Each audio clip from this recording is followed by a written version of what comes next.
The hypnotic dance. What you are witnessing is not a special effect. It is not digital animation. This is the real life, result of millions of years of evolution, a performance so bizarre and so precise that it seems to defy the very laws of nature. This is the mating dance of the superb bird of paradise, a creature that has mastered the art of illusion, transforming its entire body into a living black hole, all for a chance to continue its bloodline.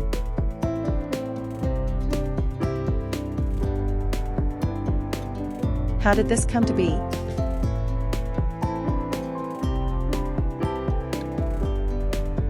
And what is it really like to be the audience for this incredible show?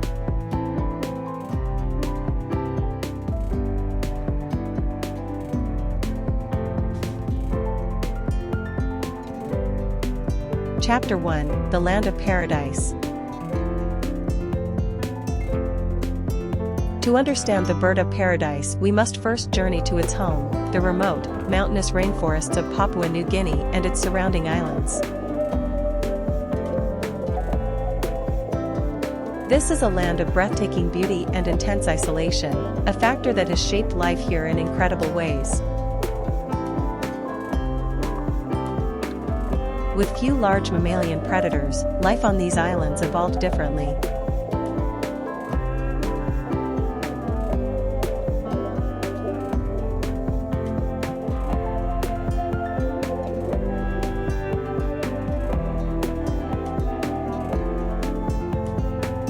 Birds, in particular, were free to experiment.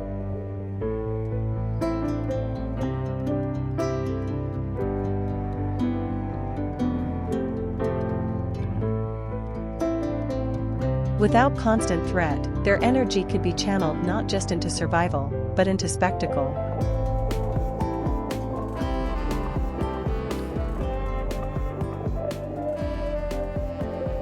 This is the cradle of their evolution.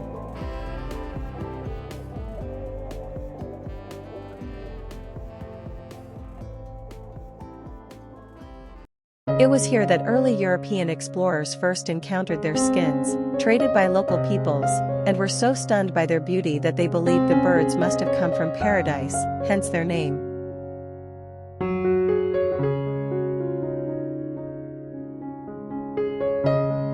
They believed the birds never touched the earth, forever floating in the heavens. This myth speaks to the sheer awe these creatures inspire. Chapter 2: The Quiet Before the Spectacle. Our story focuses on one species in particular, Lopharina superba, the superb bird of paradise.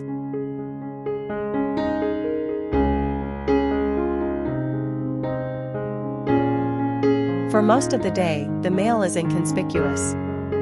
He is a lone artist, a perfectionist. His first task is not to dance, but to build a stage.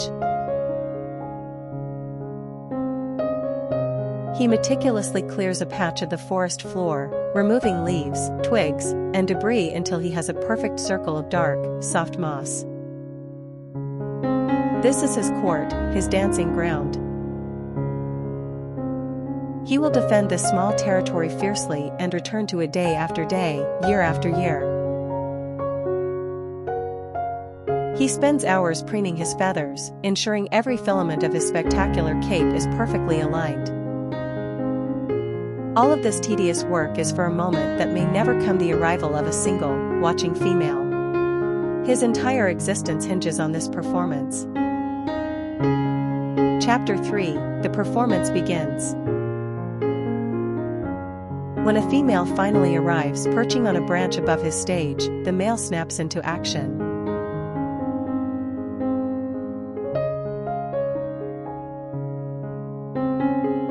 The first act of his performance is auditory. He emits a series of sharp, mechanical-sounding clicks and whistles, a sound that seems more robotic than avian. This is his overture, designed to capture her attention and build anticipation. Once he has it, he begins to move. He hops and shuffles in a wide, frantic circle around her, his body low to the ground, almost like a wind-up toy. His movements are jerky and precise, a calculated display of energy and health. From the female's perspective, she sees a strange, black bird vibrating with intensity. But she has seen many males dance. She remains still, watching, waiting to be convinced. The male has not yet revealed his greatest trick.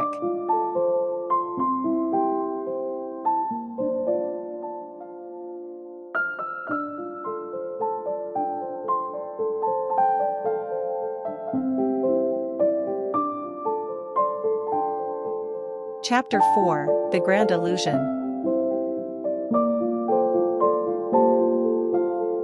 And then, in a movement that takes less than a second, the transformation occurs.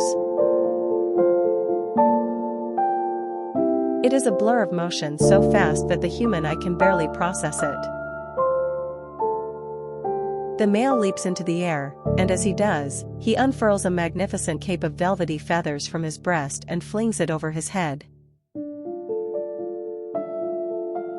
In that instant, his familiar shape vanishes.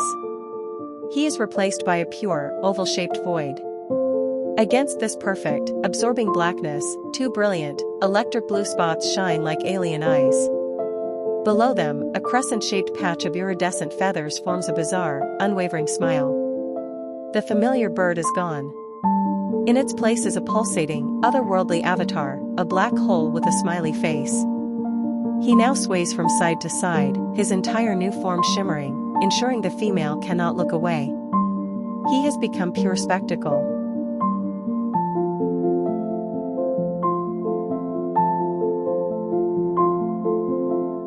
Chapter 5: The Science of the Void.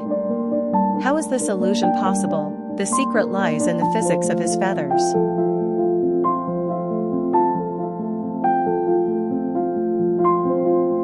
Scientists studying the superb bird of paradise discovered that the black on his cape is among the blackest black found in nature.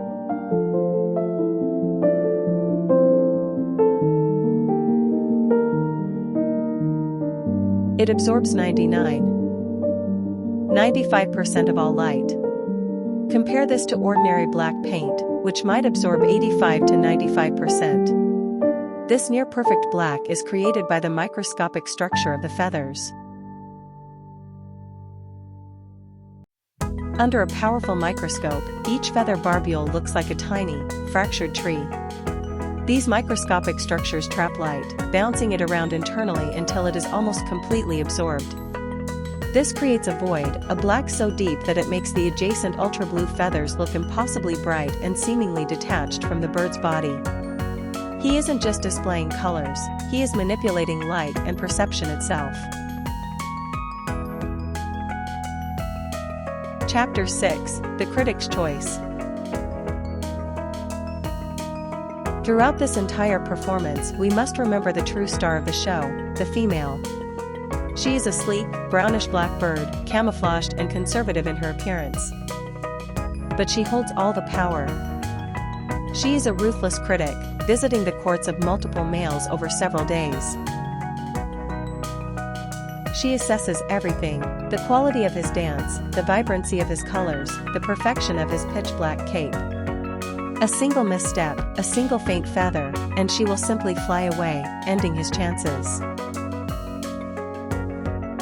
Her choice is the engine of this evolution. By consistently choosing the males with the most extreme, most dazzling displays over thousands of generations, female birds of paradise have directly driven the males to become the living art we see today. This process is called sexual selection, and it is nature's most creative force.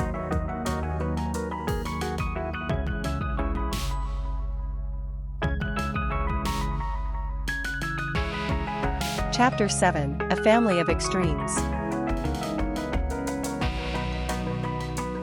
While the superb bird of paradise is a master of transformation, it is just one member of a family of 42 species, each extraordinary in its own right.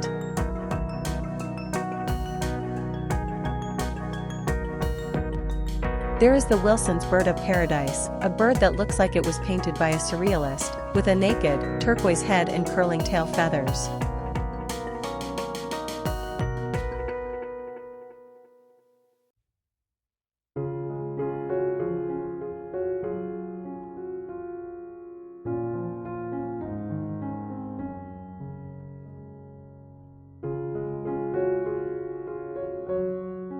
The ribbon-tailed Astrapia possesses the longest tail feathers in relation to its body size of any bird, two pristine white ribbons that stream behind it as it flies.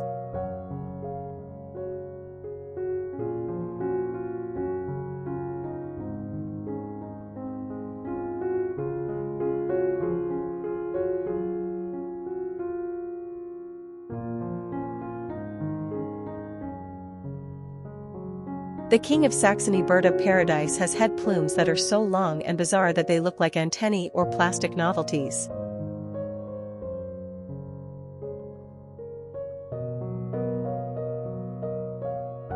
Each species has its own unique stage, dance, and costume, proving that in the rainforests of New Guinea, evolution has an endless imagination. Conclusion: a fragile paradise. These birds are a powerful reminder that reality is more fantastic than fiction. They show us the incredible, beautiful, and sometimes absurd lengths life will go to perpetuate itself. But this paradise is fragile. The forests they depend on are increasingly threatened by logging and expansion. Protecting their habitat is protecting a living library of evolutionary wonders, a testament to the creativity of the natural world.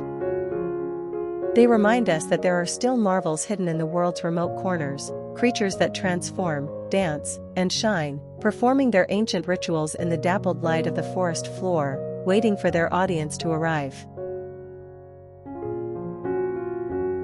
What other animal paradox should we explore next? Let me know in the comments below. If you learned something new, hit the like button and subscribe to follow our journey into the natural world.